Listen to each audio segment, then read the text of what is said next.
Hello दोस्तों, TET maths YouTube channel में आप सभी का स्वागत है। और आज की इस वीडियो के अंदर हम यूनिट डिजिट कॉन्सेप्ट जो हमने पढ़ा था इकाई का अंक, उससे संबंधित हम प्रश्न करेंगे। तो इन प्रश्नों को, ये जो यूनिट डिजिट वाला कॉन्सेप्ट है, इस पे बेस्ड यदि कोई हमारे एग्जाम में प्रश्न आता है तो वो क्या है, फ्री का ही नंबर होता है। उसमें क्या है, हमें मात्र 10 सेकंड के अंदर उसको सॉल्व किया जा सकता है और ऐसे प्रश्नों के गलत होने के चांस भी बहुत कम होते हैं। यदि हमें थोड़ा बहुत भी कॉन्सेप्ट के बारे में पता है तो हम यूनिट डिजिट के द्वारा क्या है, आसानी से क्वेश्चन को हल कर पाएंगे। तो अब देखिए, पहला प्रश्न है हमारे पास कि 22 की पावर 23 में इकाई का अंक क्या होगा। और ये RRC RRB 2014 2013 के अंदर या 2017 के अंदर ये पूछे गए प्रश्न हैं। तो अब यहाँ पे क्या है, सबसे पहला जो हमें 22 की पावर कितनी दे रखी है, 23। तो यहाँ पे हम इसका सोल्यूशन करेंगे। 22 की पावर कितनी दे रखी है, 23। तो सबसे पहले मैंने आपको बताया था ये अंक जो है फालतू है, इसको हटा देते हैं। लास्ट अंक हमें इकाई के अंक की कैलकुलेशन इकाई के अंक से ही करते हैं। यदि आपने बेसिक वीडियो नहीं देखी तो आपको वो बेसिक वीडियो आपको देख के आनी है। और आपको ये भी बताया कि प्रत्येक नंबर की साइक्लिसिटी कितनी होती है, 4 होती है। तो ये भी आपको पता है। तो हम क्या करते हैं, इस पावर को 4 से हमें डिवाइड करना होता है। तो पावर को 4 से डिवाइड करेंगे तो पावर कितनी, 20 बार तो पूरी पूरी कट जाएगी 4 से, लेकिन पावर 3 बच जाएगी। तो इसका मतलब क्या है, ये जो 2 की पावर 23 का यूनिट डिजिट है वो 2 की पावर 3 के बराबर आएगा। और 2 की पावर 3 आप जानते हो कितना होता है, 8। तो इसका यूनिट डिजिट कितना आने वाला है, 8 आने वाला है। ठीक है, तो इस तरीके से क्या है, हम इसका सोल्यूशन विद इन सेकेंड कर सकते हैं। तो अब नेक्स्ट है हमारे पास दूसरा प्रश्न में दे रखा है, 453 की पावर 2003 में इकाई का अंक क्या होगा। तो 453 यहाँ पे हम लिखते हैं 453 की पावर कितनी है, 2003। तो 2003 पावर। अब यहाँ पे हमें क्या करना है, ये 2 अंकों को हटा देना है। 3 की पावर, इसका मतलब क्या है, 3 की पावर 2003। तो 3 की पावर में हमें 2003 देखना है। तो सबसे पहले मैंने आपको बताया कि पावर को आप डिवाइड कर लिया करो 4 से। और आप जानते हो कि 4 से डिवाइड हम करेंगे इस पावर को तो कितना बचेगा, शेषफल कितना बचेगा, 3 बच जाएगा। क्योंकि 2000 तो 4 से पूरा पूरा कट जाएगा, लेकिन कितना बच जाएगा, 3 बच जाएगा। तो वो 3 की पावर हम, यानी 3 की पावर 2003 का यूनिट डिजिट कितना होगा, 3 की पावर 3 के बराबर होगा। और 3 की पावर 3 मतलब कितना होता है, 27। और 27 में यूनिट डिजिट कितना आता है, 7। तो इस क्वेश्चन का आंसर क्या हो जाएगा, 7 हो जाएगा। इस तरीके से क्या हमें इसे जल्दी से और आसानी से हल कर सकते हैं, कोई दिक्कत इसमें आने वाली नहीं है। और यदि आपको ये समझ नहीं आ रहा कि हम पावर को क्यों 4 से डिवाइड कर रहे हैं, तो आप वो पुराना यूनिट डिजिट वाला कॉन्सेप्ट जिसमें दिया हो उस वीडियो को आप देख के फिर इन क्वेश्चनों को कीजिएगा, तो आपको बिल्कुल भी क्या इसमें मुश्किल कोई परेशानी नहीं होगी। अब नेक्स्ट है हमारे पास 5627 की पावर कितनी है, 153। तो ये हमें दे रखा है 5627 की पावर कितनी दे रखी है, 153। और गुणा में 671 की पावर 72, 72, ये हमें दे रखा है। अब देखिए इसको कैसे करेंगे। सबसे पहले हमें क्या करना है, इन आगे वाली डिजिट को हमें काट देना है, कोई इनसे लेना देना नहीं है। सिर्फ हमें इकाई की डिजिट देखनी है, इकाई का अंक देखना। 7 की पावर 153। अब 153 में हमें क्या है, 153 में हमें क्या है, 7 की पावर जो 153 है, 153 पावर को 4 से डिवाइड करते हैं। और पावर को 4 से डिवाइड करेंगे तो 13 चौका 52, 52 तो कट जाएगा, 152 कट जाएगा और बच जाएगा हमारे पास कितना, 1। तो ये 7 की पावर कितनी आ जाएगी, 1 आ जाएगी। और 7 की पावर 1 का मतलब क्या होता है, 7, यानी यहाँ से यूनिट डिजिट इसका कितना आ गया, 7। और 1 की पावर कितनी भी कर लो, यूनिट डिजिट क्या आना है, 1 ही आना है। तो 7 गुणा 7 कितना, 7 गुणा 1 कितना आ जाएगा, 7 आ जाएगा। तो इस सवाल का आंसर कितना हो जाएगा, 7 हो जाएगा। ठीक है, दोबारा फिर देखिए, हमने इस पावर को क्या है 4 से डिवाइड कर दिया और 4 का डिविजिबिलिटी रूल आपको बताया, लास्ट के 2 अंकों को सिर्फ 4 से भाग दे लिया करो। ठीक है, जैसे हमने यहाँ पे 4 से भाग दिया तो लास्ट के 0 3 थे, तो मैंने पावर 3 लिख दी। ठीक है, इसको हमने भाग दिया तो ये तो छोटा ही नंबर था, तो इसको आप आसानी से कर सकते हो। यहाँ पे 153 को हमने क्या है 4 से हमने भाग दिया तो शेषफल कितना बचा, 3। शेषफल कितना बचेगा, 1 बचेगा, क्योंकि 52 तो पूरी तरह से कट जाएगा, 3 नहीं 1 बचेगा। और वो 1 हमने क्या है, 7 की पावर 1 बनेगा तो 7 ही हमें यूनिट डिजिट यहाँ से मिल जाएगा। और 1 की पावर आप भले कितनी करते रहो तो उसका यूनिट डिजिट कितना आता है, 1 आता है। ठीक है, तो 7 को 1 से गुणा किया तो 7 आ गया। तो यहाँ तक आपको मेरे हिसाब से जो है वो कोई भी दिक्कत नहीं होनी चाहिए। चलिए नेक्स्ट प्रश्न की तरफ बढ़ते हैं। अब नेक्स्ट प्रश्न में आप देखिएगा, ये दे रखा है 658 गुणा 539 गुणा 476 गुणा 312 के गुणनफल में इकाई का अंक क्या होगा, वो हमें बताना है। तो अब जब भी इस तरीके का प्रश्न आए तो सबसे पहले हमें इकाई के अंक से कैलकुलेशन करनी है। तो इस अंक, ये 2 अंक काट देंगे, ये भी काट देंगे, ये भी, यानी इनको हमें देखना नहीं है। काटने का मतलब इनको हमें नहीं देखना, सिर्फ हमें इकाई के अंक की कैलकुलेशन करनी है। तो ये 8 का गुणा 9 से करेंगे, 8 9 72, यूनिट डिजिट कितना आएगा, 2 आ जाएगा। फिर इस 2 यूनिट डिजिट को हम 6 से करेंगे तो 6 दूनी 12, यहाँ से भी कितना यूनिट डिजिट आ जाएगा, फिर से 2 आ गया। और फिर 2 को 2 से करेंगे तो यूनिट डिजिट कितना आ जाएगा, 4 आ जाएगा। तो इसमें हमारा ये ऑप्शन राइट हो जाएगा। दोबारा फिर देखिए, हमारे पास पहले वाले यदि हम अंकों को हटा दें तो 8 9 6 और 2, 8 9 6 और 2, ये हमारे पास अंक बच गए। तो अब इन अंकों की हमें कैलकुलेशन करनी है। बाकी सारे पहले वाले नंबर हम हटा देते हैं क्योंकि हमें सिर्फ इकाई का अंक ही हमें फाइंड आउट करना है। तो ये बात आपको पता होनी चाहिए। 8 9 72, यहाँ से इकाई का अंक कितना आएगा, 8 9 72 2, और 6 दूनी 12, फिर से 2, और फिर 2 दूनी 4। तो ये इसका आंसर कितना आएगा, 4 आएगा। इस तरीके से हमने ये प्रश्न किया है। नेक्स्ट प्रश्न देखते हैं, प्रश्न नंबर ये वाला, 0 से 110 तक की पूर्ण संख्याओं के योग में इकाई का अंक। ये कह रहा है कि 0 से 110 तक की जो भी पूर्ण संख्या है उनके योगफल में इकाई का अंक क्या होगा, वो हमें ज्ञात करना है। इसका कहने का मतलब क्या है कि 0 से 110 तक कौन कौन सी संख्याएं होंगी, पूर्ण संख्याएं। तो 0 1 2 3 4 और इस तरीके से चलता जाएगा, कितने तक जाएगा, 110 तक। ठीक है, तो इसमें इकाई का अंक क्या आएगा, इन सभी अंकों को जब हम जोड़ेंगे तो इकाई का अंक क्या आएगा, वो हमें लिखना है। अब यहाँ पे आपको क्या है, कुछ कॉन्सेप्ट आपको पता होनी चाहिए, तभी ये प्रश्न आसानी से हो पाएगा, वरना आप अकेले अकेले अंकों को जोड़ने जाओगे तो फिर बहुत ज़्यादा इसमें समय लग जाएगा। अब यहाँ पे क्या है, 0 को किसी भी अंक में जोड़ेंगे तो इकाई का अंक चेंज नहीं होता। जैसे मैंने क्या है 17 में 0 जोड़ दिया, 17 में 0 जोड़ दिया तो 17 ही रहेगा, यानी इकाई का अंक अभी भी 7 ही रहेगा। ठीक है, जैसे मैंने क्या है 205 के अंदर 0 जोड़ दिया तो कोई, यानी 0 जोड़ने से कोई फर्क नहीं पड़ेगा, तो ये 205 ही आएगा, यानी इकाई का अंक बदलता नहीं है 0 को जोड़ने से। तो हम क्या है 0 को हटा भी सकते हैं। तो 0 को जोड़ो चाहे 0 को ना जोड़ो, कोई फर्क नहीं पड़ना, तो 0 को हम यहाँ से हटा सकते हैं। इसका मतलब हमारे पास संख्याएं क्या बन गई, 1 2 3 4 5 110 तक। ठीक है, इन सभी का हमें जोड़ निकालना है। तो आप जानते हो कि यदि हमारे पास कोई n नेचुरल नंबर है तो उनका सम क्या होता है, उनका जोड़ क्या होता है। यदि हमारे पास कोई natural number 1 2 3 dash dash n तक कोई नंबर चल रहे हैं, ठीक है, तो इनका यदि हमें जोड़ निकालना है तो ये, यानी सिग्मा n जो है वो किसके बराबर होगा, तो वो आपको पता होना चाहिए। छोटा n लिख लेते हैं, तो ये n तक। ठीक है, तो यहाँ पे क्या आ जाएगा, इसका फॉर्मूला क्या होता है, n + 1 बटा में 2। यानी आपके पास जितने आपने नंबर लिए हैं उन नंबर को आप लिखो, उसमें 1 जोड़ के लिख दो, इन दोनों का गुणा कर दो और बटा 2 से भाग लगा दो।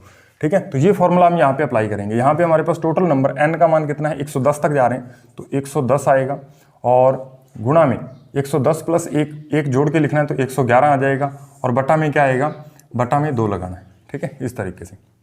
तो ये आ गया इनका योगफल। इनका योगफल इतना आएगा, यानी n जब नेचुरल नंबर हमें दिए होते हैं, 1 से लेके लगातार जो गिनती लिखी होती है 1 से लेके 110 तक जाना है, तो पहले आप 100 पहले आप क्या है 110 है, अभी 100 नहीं है 110 है, तो 110 लिखोगे, और 110 में क्या है 1 जोड़ेंगे तो 111 हो जाएगा। n + 1 बटा में 2 इसका फॉर्मूला होता है। तो n का मान 110 है तो 110 रखा, और 110 में 1 जोड़ दिया 111 हो गया, बटा में 2। तो ये हमारे पास इन टोटल नंबर का क्या आ जाता है, जोड़ आ जाता है। तो अब इसी में हमें इकाई का अंक पूछना है, यानी इसका जो इकाई का अंक होगा इसके बराबर होगा, तो इसको हम काट देते हैं, तो ये कितनी बार कट जाएगा, 55 बार कट जाएगा, और 55 गुणा 111। अब इसमें पूरा गुणा करने की जरूरत नहीं है। अब आप देखो यहाँ पे यूनिट डिजिट क्या है, यानी ये हमारे पास जो हमने काट के इसको लिखा ये इतना आ गया, इतना आ गया। अब इसको पूरा गुणा नहीं करना, अब इसको यूनिट डिजिट सिर्फ करना है, सिर्फ 5 को गुणा लास्ट वाले 1 से कर देना, तो 5 एकम 5, यानी इसका पूरे का जो आंसर आएगा वो यूनिट डिजिट में कितना आएगा, 5 आएगा। ठीक है, तो इसमें सी ऑप्शन राइट हो जाएगा। ये इस तरीके से आपको क्या है, पूरी कैलकुलेशन नहीं करनी, सिर्फ आपको इकाई के अंक की कैलकुलेशन करनी है, और आंसर कितना आ जाएगा, 5 आ जाएगा। यदि ये आपको फॉर्मूला पता है, इनका आपको सम निकालना आता है, इनका जोड़ निकालना आता है n नेचुरल नंबर का, तो फिर आप क्या है इसको विद इन क्या है 5 या 10 सेकंड के अंदर भी कर सकते हो, इसमें कोई दिक्कत वाली बात नहीं है।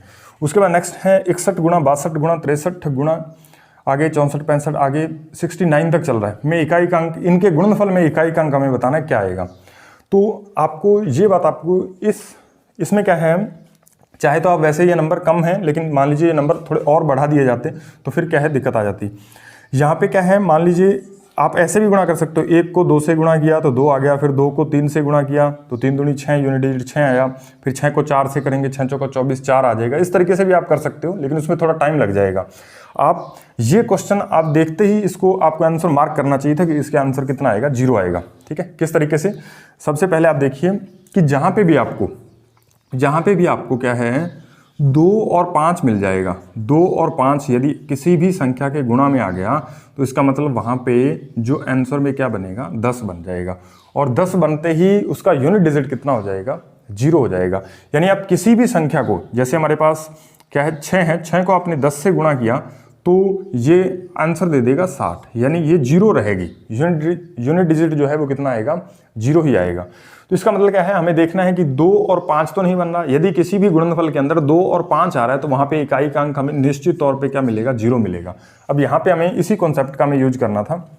यहाँ पे आप देखिए 62 के अंदर, यहाँ पे आप 62 के अंदर देखोगे तो सबसे पहले 62 जो है वो 2 का मल्टीपल है, एक सम संख्या है, और सम संख्या में क्या है 2 छुपा ही होता है।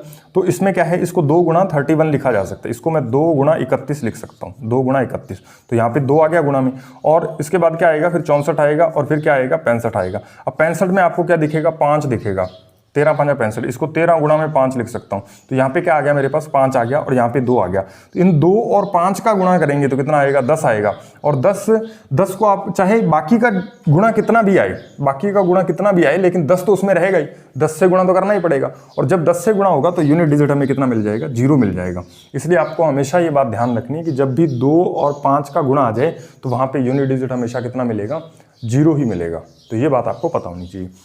उम्मीद है कि ये प्रश्न आप आसानी से समझ गए होंगे, इसमें कोई भी दिक्कत वाली बात नहीं है। तो चलिए हम नेक्स्ट प्रश्न करते हैं। चलिए दोस्तों, अब हमने कुछ और प्रश्न लिए हैं, और यदि आप ये प्रश्न भी कर लेते हो तो मेरे हिसाब से आपको यूनिट डिजिट में कोई भी दिक्कत नहीं आनी चाहिए। जब भी ऐसा प्रश्न आपको पेपर में दिखेगा तो आप आसानी से बना लोगे, इतना मुझे विश्वास है। अब देखिए जैसे यहाँ पे लिखा हुआ है 2 की पावर 3, आगे फिर पावर 4 दे रखी है, 3 की पावर 4, और फिर आगे पावर 5, फिर 4 की पावर 5 और इसकी पावर 6, फिर इस तरीके से हमें नंबर दे रखे हैं 8 की पावर 9 और इसकी पावर 10। ठीक है, पावर की पावर आगे दे रखी है। तो इसमें हमें इकाई का अंक बताना है। तो इसमें इकाई का अंक आपको देखना है, तो आप इसमें इकाई का अंक ऐसे नहीं कि आप पहले पावर को कैलकुलेट करने लगो कि यहाँ पे क्या है 4, 3 की पावर जो है वो 4 आ रही है, तो 3 गुणा 3 गुणा ऐसे पावर लिखो। पहले इसको सिंप्लीफिकेशन, पावर को आप अलग से सिंपल करो, ठीक है, और फिर उसके बाद जो आएगा उस पावर को 4 से भाग देने के बाद आप यूनिट डिजिट निकालोगे तो उसमें बहुत ज़्यादा समय लगेगा। मैंने आपको एक बहुत बढ़िया कॉन्सेप्ट बताया कि जहाँ पे भी आपको 2 दिखे और गुणा में आपको 5 दिख जाए, इसका मतलब उसका यूनिट डिजिट कितना आना है 0 आना है, क्योंकि वो 10 बनेगा। तो ये बात आपको ध्यान रखनी है। 2 और 5 देखना है, तो यहाँ पे आप देखोगे तो 2 आ रहा है, और यहाँ पे क्या है 5 भी आ रहा है। तो 5, 2 और 5 चाहे कितनी बार भी आए, हमें तो एक बार चाहिए। यदि एक बार भी कहीं पे आ गया, यानी 2 की पावर 1 भी हमें मिल गया और 5 की पावर 1 भी मिल गया, तो भी यूनिट डिजिट कितना आएगा गुणा में 0 आएगा। तो यहाँ पे क्या हमें 2 की पावर तो बहुत ज़्यादा मिल रही है, यहाँ 5 की पावर भी बहुत ज़्यादा आएगी। तो इस तरीके से क्या हमें तो पावर 1 ही चाहिए, तो एक पावर से हम देखते ही बता पाएंगे कि इसका यूनिट डिजिट कितना आएगा 0 आएगा। तो इसको इस तरीके से करना बेहद आसान रहता।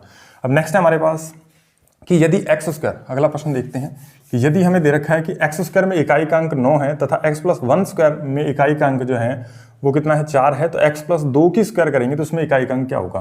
तो यहाँ पे हमें दे रखा है कि एक्स स्क्वायर में इकाई का अंक कितना दे रखा है, एक्स स्क्वायर में इकाई का अंक कितना है 9 है, और एक्स प्लस 1 की स्क्वायर में इकाई का अंक, एक्स प्लस 1 स्क्वायर में इकाई का अंक कितना दे रखा है 4, तो यहाँ पे इकाई का अंक 4।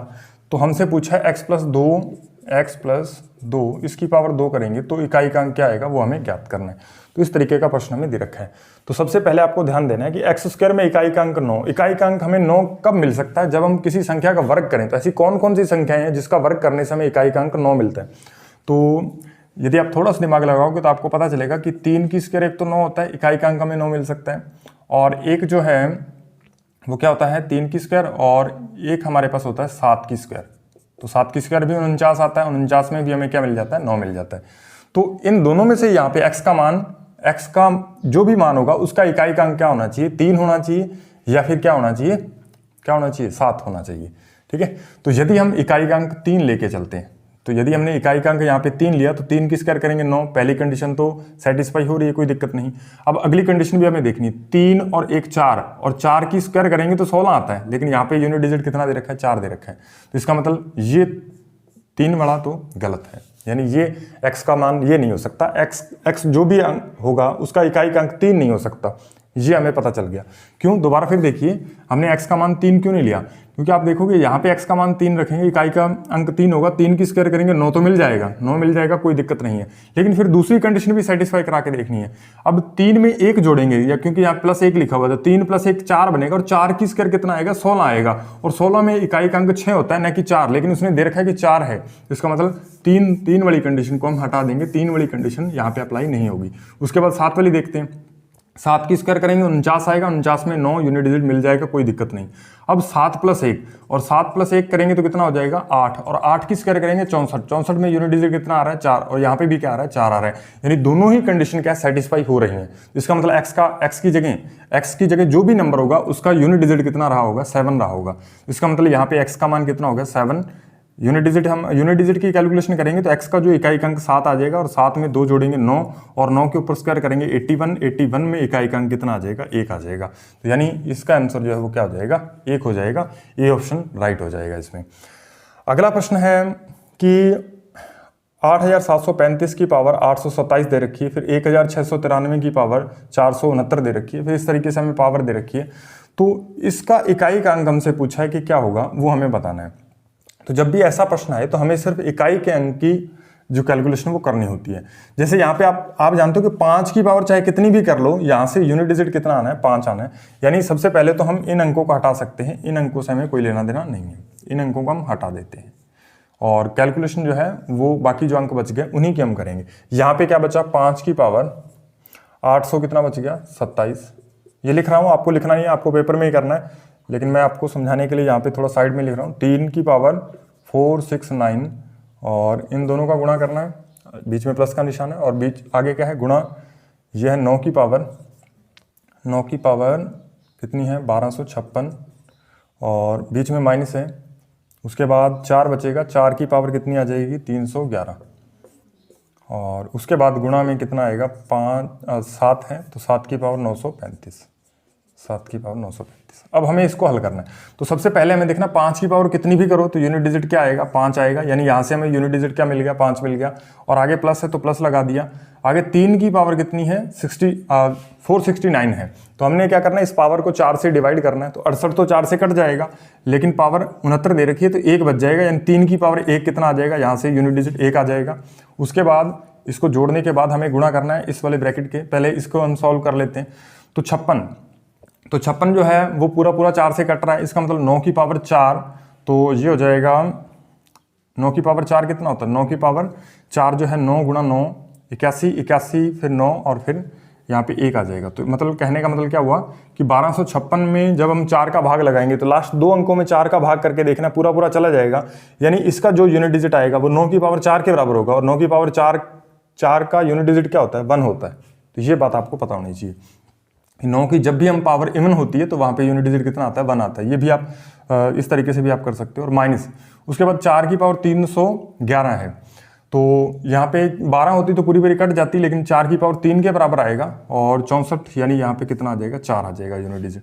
ठीक है, यानी यहाँ पे हमने क्या किया? 300 पावर 11 थी, 311 है पावर में, तो हमें इसको क्या करना है? 4 से डिवाइड करना है। तो 308 तो 4 से पूरा कट जाएगा, लेकिन 3 और जो पावर बच गई वो 4 की पावर 3 के बराबर आएगा, और 4 की पावर 3 के यूनिट डिजिट कितना होता है? 64, और 64 में इकाई का अंक कितना आ गया? 4 आ गया। ठीक है, तो ये हमें यहाँ पे हमने 4 लिख लिया। उसके बाद गुणा में क्या है? तो गुणा में है 7 की पावर 935। अब 935 32 होता तो पूरा कट जाता, 3 पावर बच गई, तो 7 की पावर 3 343, तो यहाँ पे यूनिट डिजिट कितना आ जाएगा? 3 आ जाएगा। अब इसकी कैलकुलेशन कर लेनी है। 5 और 3 कितने हो गए? 8, गुणा में 1 और ये कितना आ जाएगा? -3, और यहाँ पे क्या है? गुणा में 3। तो इस तरीके से क्या है, वापिस हमें इन दोनों की कैलकुलेशन कर लेनी है। 8 8 या 24, 24 में कितना हो गया? 24 में 4 आ गया यूनिट डिजिट, और 4 या 12, तो माइनस के कितने आ गए? 12, और माइनस के 12 में भी आप देखोगे तो यूनिट डिजिट जो है हमें निकालना है। तो हमें क्या करना होता है? अब देखिए, जब भी ऐसा प्रश्न आ जाए तो हमें क्या करना होता है? यहाँ पे 8 गुणा -3 और गुणा में 3 है। तो जब भी ऐसे प्रश्न आ जाए, माइनस का कितना बन गया हमारे पास? माइनस का कितना आ गया? 12 आ गया। तब हमें क्या करना है? जब भी यूनिट डिजिट माइनस में हमें कोई रिजल्ट मिल जाए तो हमें क्या है? उसके अंदर 10 ऐड कर देना होता है, 10 ऐड करना होता है। ये आपको पहले बताया हुआ है। तो यहाँ पे क्या है हमारे पास? माइनस का 12 बना, तो माइनस के 12 में हमें सिर्फ यूनिट डिजिट ही देखना है। तो यूनिट डिजिट कितना है 2, तो माइनस का 2 आ गया, माइनस का 2 आएगा। अब माइनस के 2 के अंदर, या फिर आप ऐसे भी सोच सकते हो कि माइनस का 12 था तो हमने इसके अंदर 10 ऐड किए तो क्या बच गया, माइनस का 2 बच गया। अब जब तक ये पॉजिटिव नहीं हो जाता तब तक हमें क्या है उसके अंदर 10 ऐड करते रहना होता। तो ये माइनस का 2 और फिर से 10 ऐड कर दिए तो कितना आ गया, आंसर जो आ गया वो कितना आ गया, 8 आ गया। इस तरीके से हमारे पास जो आंसर है वो कितना आ जाएगा, 8 आ जाएगा। कौन सा प्रश्न था भाई, ये वाला, ठीक है। तो ये हमारे पास इसका आंसर कितना आ गया, 8 आ गया। तो ये पावर जो है इसका आंसर हमें कितना मिल गया, 8 मिल गया। ये इस तरीके से हमें इस प्रश्न को हल करना था। इस प्रश्न को यहाँ से आप क्या है दूसरे तरीके से भी कर सकते थे। जैसे यहाँ पे आप देखोगे तो यहाँ पे तो कितना आ गया, 8 आ गया, इसमें कोई दिक्कत नहीं है। लेकिन यहाँ पे आप देखोगे 1 - 4 तो माइनस का 3 आ गया, उसके बाद गुणा में 3 है प्लस का। लेकिन जैसे ये माइनस का 3 आएगा तो आपको क्या करना है, मैंने आपको बताया था जब भी यूनिट डिजिट माइनस के अंदर आ जाएगा तो उसके अंदर हमें 10 ऐड करके उसको पॉजिटिव बना लेना है। तो यहाँ पे हमने क्या किया, इसके अंदर 10 ऐड कर दिए। तो -3 के अंदर 10 ऐड करेंगे, -3 और इसके अंदर 10 जोड़ देंगे तो कितना हो जाएगा, ये 7 हो जाएगा प्लस का। तो इसका मतलब इस -3 की जगह मैं क्या लिख सकता हूँ, 7 भी लिख सकता हूँ। तो अब इसकी आप कैलकुलेशन करोगे, 7 या 21, 21 में 1 आएगा और 1 8 ही होता है। तो यहाँ पे कितना, यहाँ पे अभी भी आंसर कितना आ रहा है, 8 आ रहा है। पहले जो हमने तरीका किया था वो क्या, यहाँ पे माइनस का 3 ही रखा था, माइनस का 3 ही रखा था। और माइनस का 3 पहले हमने इसको इस तरीके से कर लिया। दोबारा आप फिर एक बार देख सकते हो कि यहाँ पे तो हमारे पास कितना आया, 8 आ गया। अब हमने क्या किया, 8 या 24, या फिर ऐसे आप कर लो, पहले पॉजिटिव वाले को गुणा कर लो। तो यहाँ पे हमारे पास क्या आ गया, 8 या 24, तो 24 में क्या आया 4, और फिर 4 तिया कितना आया, माइनस का 12। तो यहाँ पे आपको माइनस का 12 मिल गया। अब जब भी माइनस का 12 मिलेगा उसमें तब तक हमें 10 ऐड करते जाना है जब तक वो पॉजिटिव नहीं बन जाता। तो इसके अंदर हम 10 ऐड करेंगे।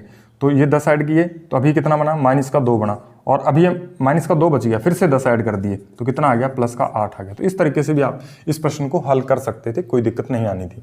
चलिए अभी नेक्स्ट प्रश्न देखते हैं।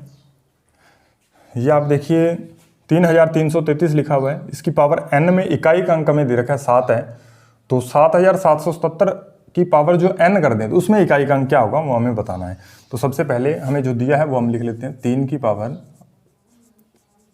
3333 की पावर हमें कितनी दे रखी है, n, और इसमें इकाई का अंक हमें यूनिट डिजिट कितना दे रखा है, 7 दे रखा है। इकाई का अंक हमें कितना दे रखा है, 7। और यदि हम क्या करें, इसने कहा कि 7 की यानी 7777 की पावर आप n करो तो हमें यूनिट डिजिट क्या मिलेगा वो आप बता दो। तो मैंने आपको बताया था कि पहले वाले नंबर को इग्नोर हमें कर देना होता है, कोई भी इससे हमें तकलीफ नहीं होती, इसको हमें हटा देना होता है। तो यानी ये हमारे पास क्या बच गया, ऊपर वाला नंबर सिर्फ इतना बच गया कि 3 की पावर n है, उसका मान 7 आ रहा है। तो आप बता दो 7 की पावर n में इकाई के अंक का मान क्या आएगा वो हमें बताना है। तो अब 3 की पावर n, ऐसे हमारे पास 3 की पावर कितनी करें, 3 की पावर 1 जो है ये हमें पता होना चाहिए। 3 की पावर 1 जो है 3 होता है, 3 की पावर 2 जो है वो कितना होता है, 9 होता है, यूनिट डिजिट 9 आता है। और 3 की पावर 3 में आप देखोगे तो 27 बनता है, और यहाँ पे यूनिट डिजिट क्या आता है, 7 आता है। इसका मतलब यहाँ पे n का मान क्या होगा, 3 का कोई ना 3 यहाँ पे होना चाहिए, n का मान क्या होना चाहिए, 3 होना चाहिए। या फिर n का मान जो है वो इस तरीके का होना चाहिए कि 4k प्लस n, इस रूप का होना चाहिए। यानी या तो n का मान क्या है, 3 हो सकता है, या फिर n का मान इस तरीके से होना चाहिए कि वो 4 का मल्टीपल और उसमें प्लस 3 और होना चाहिए। ठीक है, इस तरीके से भी आप समझ सकते हो। जैसे ये 3 की पावर 3 का मान यहाँ पे कितना आ गया, 27, और 27 का मतलब क्या है, यूनिट डिजिट यहाँ पे 7 मिलेगा। अब मैंने आपको बताया हुआ कि इस पावर में आप 4 जोड़ते जाओ तो कोई फर्क नहीं पड़ना। 3 की पावर 7 का भी यूनिट डिजिट कितना आएगा, 7 ही आएगा। आगे 4 और जोड़ देंगे, 3 की पावर 11 का यूनिट डिजिट भी कितना आएगा, 7 ही आएगा। आगे 3 की पावर कितना आएगा, 15 का यूनिट डिजिट भी कितना आएगा, 7 ही आएगा। तो मैंने आपको बताया हुआ है ये यूनिट, जब हम इसका बेसिक पढ़ रहे थे कि यूनिट डिजिट, जब भी यूनिट डिजिट की साइक्लिसिटी 4 होने के कारण जब भी हम किसी भी नंबर में 4 जोड़ते जाते हैं तो उसका यूनिट डिजिट सेम रहता है। तो यही बात हमने यहाँ पे लिखी है कि 4 का मल्टीपल आप इसमें कोई भी ऐड कर दो तो, और प्लस जो n की वैल्यू वो आप इसमें रखते जाओगे तो यूनिट डिजिट आपको सेम ही मिलता जाएगा। तो यही बात हमने यहाँ पे लिखी है। तो यहाँ पे इसका मतलब जो है, या तो पावर इस रूप में होनी चाहिए, इस रूप में है तो ये तो पूरा क्या है, कट ही जाएगा, सिर्फ हमें n से ही मतलब है। तो यहाँ पे इसका मतलब क्या है, n की पावर हमें कितनी मिलेगी, 3 की पावर 3 करने से, यानी जब पावर के रूप में 3 लिखा जाएगा तो तब हमारे पास यूनिट डिजिट कितना आएगा, 7 आएगा। इसका मतलब 7 की पावर हमें 3 की वैल्यू पूछ रहा है, तो 7 की पावर 3 का मान कितना हो जाएगा, 343, और यूनिट डिजिट कितना आता है, यहाँ पे 3 ही आता है। तो यहाँ पे सी ऑप्शन इसका राइट आंसर हो जाएगा। उसके बाद नेक्स्ट है हमारे पास 1 factorial, 2 factorial plus 3 factorial plus 4 factorial dash dash 100 factorial की वैल्यू जो है उसमें इकाई का अंक क्या होगा वो हमें बताना है। तो देखिए फैक्टोरियल वाले प्रश्न जब हल करते हैं तो सबसे फैक्टोरियल का मतलब क्रम गुणित, तो अभी आपको क्रम गुणित समझाते हैं कि वो क्या होता है, उसके बाद हम इस क्वेश्चन को करेंगे।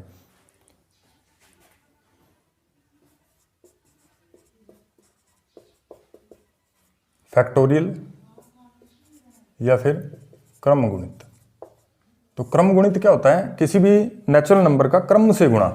ठीक है, सबसे पहले आपको ध्यान रखना है कि ये फैक्टोरियल का निशान होता है ये वाला, या फिर आप इसको इस तरीके से भी लिख सकते हो, यहाँ पे इस तरीके से, एक फैक्टोरियल एक ही बात है, या फिर आप इसको इस तरीके से भी लिख सकते हो, बात एक ही है। इसका वैल्यू कितनी होती है, 1 होती है। और जैसे यहाँ पे 2 फैक्टोरियल आएगा, इसको आप इस तरीके से भी लिख सकते हो, इस तरीके से भी लिख सकते हो। और इसका मतलब क्या है कि आप क्या है 1 से स्टार्ट करते हुए 2 तक आप गुणा करो, 1 गुणा 2। जैसे यहाँ पे मैं 3 फैक्टोरियल लिखूंगा, इसका मतलब क्या होगा कि इस तरीके से 3 फैक्टोरियल लिखा जाएगा। इसका मतलब क्या है कि आप 1 गुणा 2 गुणा 3 तक करो। ठीक है, उसके बाद 4 फैक्टोरियल जैसे लिखूंगा तो उसकी वैल्यू क्या आ जाएगी हमारे पास, या उसको हम किस तरीके से समझ सकते हैं कि 1 से गुणा स्टार्ट करते हुए कितने तक जाना है, 4 तक जाना है। ये होता है फैक्टोरियल का मेन। और जैसे 5 फैक्टोरियल लिखूंगा तो इसकी वैल्यू क्या होती है, 1 से स्टार्ट करते हुए कितने तक क्रम से गुणा करना है, 5 तक। उसके बाद 6 फैक्टोरियल भी लिख लेते हैं। 6 फैक्टोरियल में 1 से लेके कितने तक गुणा करना होगा, 6 तक। और यदि हम 7 फैक्टोरियल की बात करें तो 7 फैक्टोरियल में 1 गुणा 2 गुणा 3 गुणा 4 गुणा 5 गुणा 6 गुणा 7, तो लास्ट में 7 तक जाना होगा। तो ये होता है फैक्टोरियल क्रम गुणा का मतलब क्या है, क्रम से गुणा करना।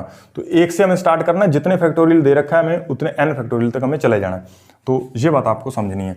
अब 1 फैक्टोरियल का मान 1 ही होता है। 2 फैक्टोरियल का मान निकालें तो 2 गुणा 1 कितना आ जाएगा, 2 आ जाएगा। उसके बाद 3 फैक्टोरियल का मान निकालें तो 3 दूनी 6, 6 कम 6 तो 6 आ जाएगा।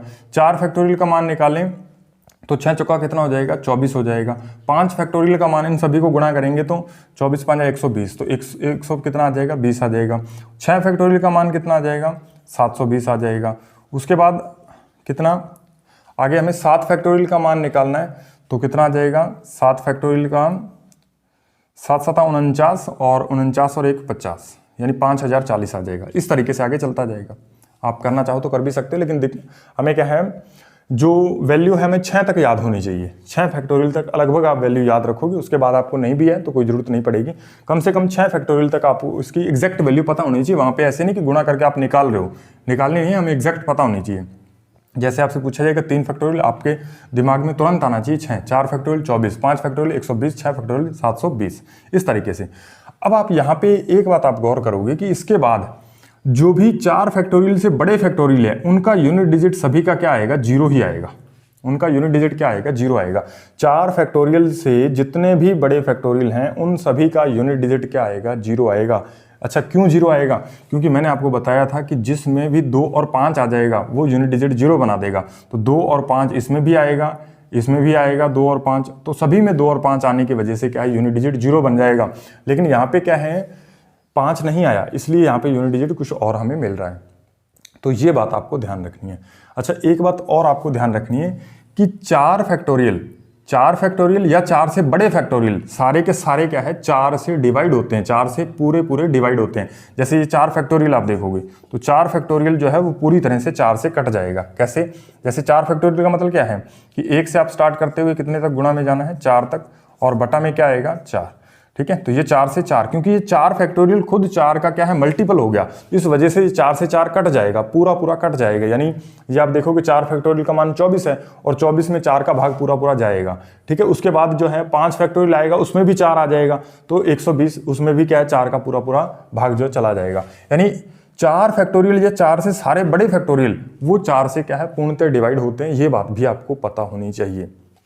ठीक है, यदि इतनी बातें पता है आपको तो क्वेश्चन आसानी से हो जाएगा, कोई भी दिक्कत नहीं है। आप इसको नोट करना चाहो तो कर सकते हो। और एक बात इसमें और भी नोट करके लिख लीजिएगा कि 4 या 4 से बड़े फैक्टोरियल सारे के सारे 4 से डिवाइड होते हैं। ये भी आपको ध्यान रखना है। और दूसरी बात आप ये भी नोट कर सकते हो कि 5 फैक्टोरियल या 5 से सारे बड़े फैक्टोरियल में इकाई का अंक क्या है, 0 आता है। ये आप 2 बातें एक्स्ट्रा नोट कर लोगे।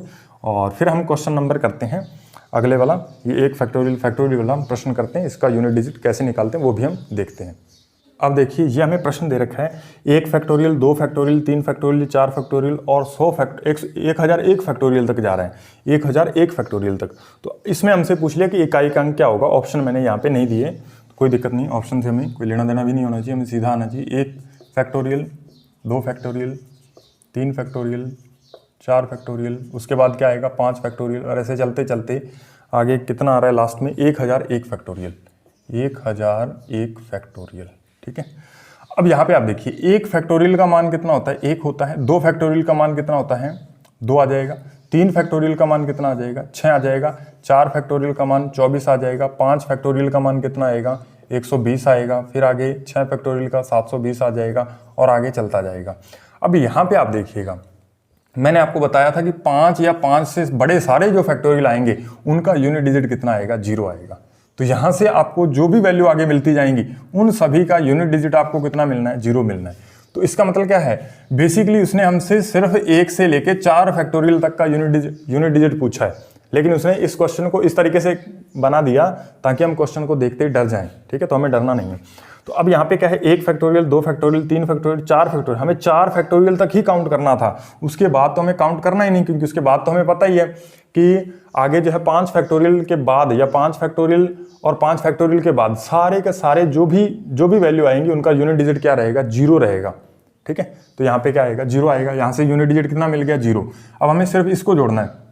यहाँ पे आप जोड़ोगे 6 और 4 10, 10 का यूनिट डिजिट कितना, 0। और 0 में फिर से 2 जोड़ोगे तो कितना, 2। और 2 में फिर से 1 जोड़ोगे तो कितना हो गया, 3। यानी यहाँ से यूनिट डिजिट कितना मिल गया, 3। और यहाँ से कितना मिला, 0। इन दोनों को ऐड कर दोगे तो आंसर कितना आ जाएगा, 3।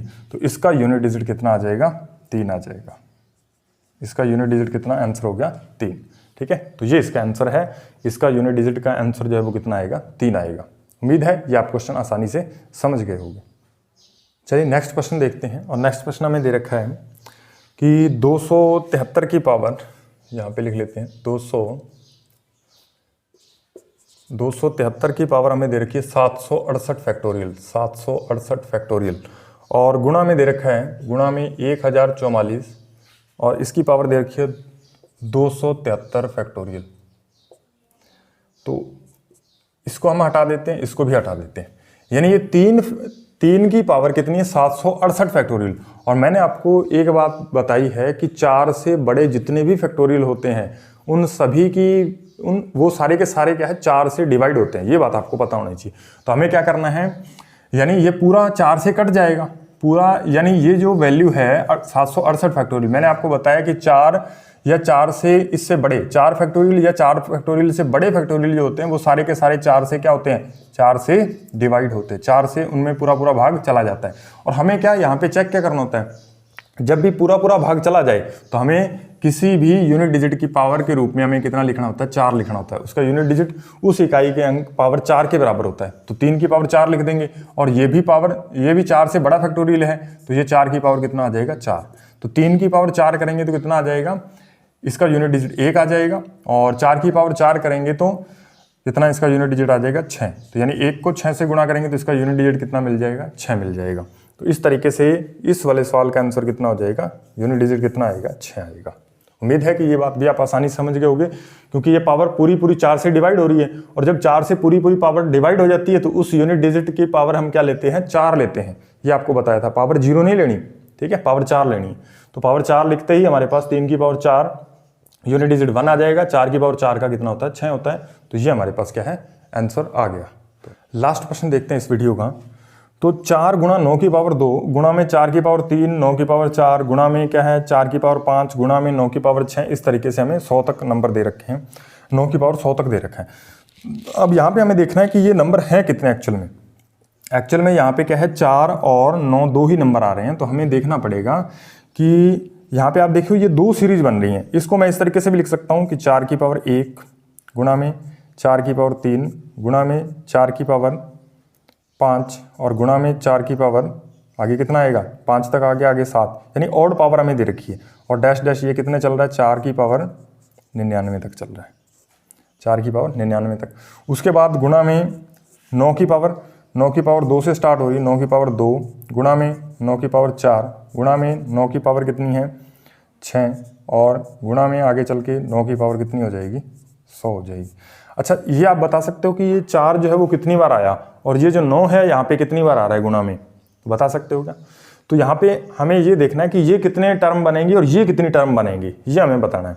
ठीक है, तो आप यहाँ पे एक बात ध्यान रखोगे कि ये 4 की पावर कितनी है 1 है, तो 1 2 3 4 इस तरीके से पावर चलते चलते कितने तक पहुँच गई 100 तक पहुँच गई। इसका मतलब ये टोटल कितनी टर्म लिखी हुई है 100 टर्म लिखी हुई है। कितने पद यहाँ पे लिखे हुए हैं 100 पद लिखे हुए हैं।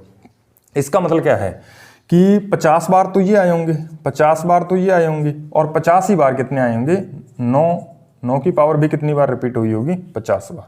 ठीक है, यानी 9 की पावर 2 से हम स्टार्ट करें, ये 1 2 3 ऐसे काउंट करें तो ये 50 बनेंगे और यदि 1 2 3 4 5 ऐसे काउंट करें तो ये भी कितने बनेंगे 50, क्योंकि टोटल मिला के कितने हैं 100 हैं। तो ये बात आपको समझनी थी यहाँ पे। अब देखिए ये 4 की पावर क्या है, 4 की पावर 1 3 5 और क्या है 7, इस तरीके से ऑड पावर दे रखी है। मैंने आपको बताया था कि 4 की पावर जब भी आपको ऑड मिलेगी तो उसका रिजल्ट कितना आएगा 4 आएगा। और दूसरी बात है कि 9 की पावर यदि हमें इवन मिलेगी तो इसका आंसर कितना आएगा 9 की पावर इवन, तो इसका आंसर 1 आएगा। अब यहाँ पे सारी पावर ऑड है, इसका मतलब क्या है आंसर कितना आना है 4 आना है। तो इसका मतलब क्या है कि 4, यहाँ से भी आपको यूनिट डिजिट 4 मिलेगा, यहाँ से भी 4, यहाँ से भी आपको यूनिट डिजिट 4, यहाँ से भी 4, यहाँ से भी 4, यानी 4 कितनी बार आएगा 4 50 बार आएगा, क्योंकि ये 50 पद हैं। तो 4 की पावर मैं लिख सकता हूँ ऐसे, आप लिख सकते हो यहाँ से भी 4 मिला, यहाँ से भी 4 मिला, कितनी बार 50 बार। और उसके बाद क्या है आगे फिर से गुणा है, उसके बाद हमने गुणा लगा दिया और आगे क्या है 9 की पावर आप देखो कितनी बार आ रहा है, 9 की पावर भी कितनी बार है 50 बार। और 9 की पावर सारी आप देखोगे इवन है, 2 4 6 8 सम संख्या में पावर है और सम संख्या में तो उसका यूनिट डिजिट 1 होगा, यानी इसका भी यूनिट डिजिट 1 है, इसका भी 1 है, इसका भी 1 है। तो 1 गुणा 1 गुणा 1 50 बार आप करोगे तो उसका यूनिट डिजिट तो आप सिंपल ही लिख सकते हो कितना आएगा 1 आएगा।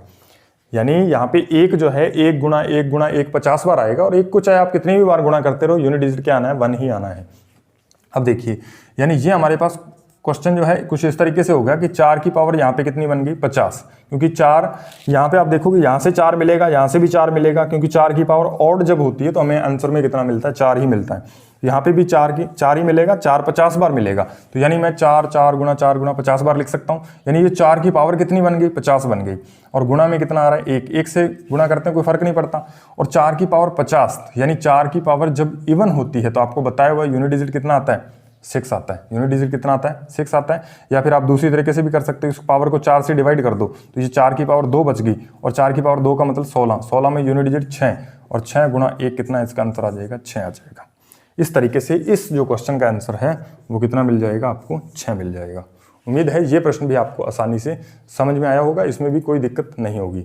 यदि आपने ये प्रश्न अच्छे से ढंग से कर लिए और बाकी जो प्रश्न है आप प्रैक्टिस के लिए आप प्रीवियस ईयर क्वेश्चन लगा सकते हो, उसमें मेरे हिसाब से आपको कोई भी दिक्कत नहीं आनी चाहिए। यूनिट डिजिट का कॉन्सेप्ट यहीं पे कंप्लीट होता है और इसमें लगभग हमने क्या है सारे ही टाइप कवर करने की कोशिश की है, फिर भी कोई एक आधा टाइप रह जाता है तो वो आप खुद से प्रैक्टिस करोगे तो कॉन्सेप्ट आपको पता है तो हो जाएगा, इसमें कोई दिक्कत नहीं आएगी। तो मिलते हैं नेक्स्ट वीडियो में, तब तक के लिए धन्यवाद।